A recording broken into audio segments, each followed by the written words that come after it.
স্বামীকে কিডনি দিয়ে ভালোবাসার প্রতিদান দিয়েছিলেন এক স্ত্রী, কিন্তু স্বামী তার স্ত্রীকে ভালোবাসার প্রতিদান দিয়েছেন নির্যাতন ও প্রতারণার মাধ্যমে। সম্প্রতি সোশ্যাল মিডিয়া এক দম্পতির ছবি ভাইরাল হয়, যা সামাজিক যোগাযোগ মাধ্যমে ব্যাপক আলোচনা সমালোচনার জন্ম দেয়। স্ত্রী তার স্বামীকে কিডনি দিয়ে বাঁচালেও সেই স্বামী পরিণত হয়েছেন নির্যাতনকারী ও প্রতারক হিসেবে। উম্মে সাহেদিনা টুনি তার অসুস্থ স্বামী মোহাম্মদ তারেককে কিডনি দিয়ে সুস্থ করে তোলেন। এরপরেই স্বামীর আসল রূপ দেখেন স্ত্রী। তারেক সুস্থ হয়েই জড়িয়ে পড়েন পরকীয়া ও অনলাইন জুয়ায়। এক পর্যায়ে স্ত্রীকে মারধর করে বাড়ি থেকে বের করে দেন এবং প্রেমিকার সঙ্গে সংসার শুরু করেন। অমানবিক ও হৃদয় বিদারক এই ঘটনাটি ঘটেছে ঢাকার সাভারে।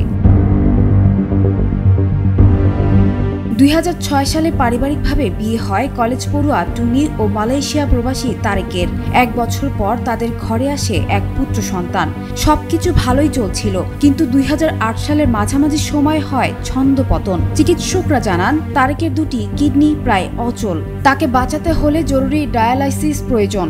এমন দুঃসংবাদ টুনিকে বিপর্যস্ত করে তোলে। তাকে নিয়ে যান ভারতের একটি হাসপাতালে। প্রায় 10 বছর ধরে ভারতেই চলে তারেকের চিকিৎসা। খরচ চালাতে টুনি খুলে ফেলেন হোম বিউটি পার্লার ও বুটিক্স। মাসে উপার্জন করতেন 40 থেকে 50 হাজার টাকা, যা পুরোটাই যেত চিকিৎসায়। এমনকি বিক্রি করেন বিয়ের গয়না ও বাবার দেয়া সম্পত্তি। স্বামীর চিকিৎসায় নিজের মায়ের পেনশনের অর্থ পর্যন্ত ব্যয় করেন তিনি। 2019 সালের 26 অক্টোবর ভারতের একটি হাসপাতালে টুনির কিডনি প্রতিস্থাপন করে বাঁচানো হয় তারেককে, কিন্তু সুস্থ হয়ে যেন চেহারা পাল্টে ফেলেন তারেক। জড়িয়ে পড়েন ডিভোর্সি নারী তাহমিনার সঙ্গে পরকীয়ায় ও অনলাইন জুয়ায়। স্বামীর মোবাইল ঘেঁটে প্রমাণ পাওয়ায় প্রশ্ন তুলতেই তার উপর চলে নির্মম নির্যাতন। এক পর্যায়ে টুনিকে মারধর করে বাড়ি থেকে বের করে দেন। গেল বছরের ফেব্রুয়ারিতে সাভার থানায় অভিযোগ করেন টুনি। 24 এপ্রিল গ্রেফতার হন তারেক, কিন্তু জামিনে বেরিয়ে ফের প্রেমিকার সঙ্গে থাকা শুরু করেন।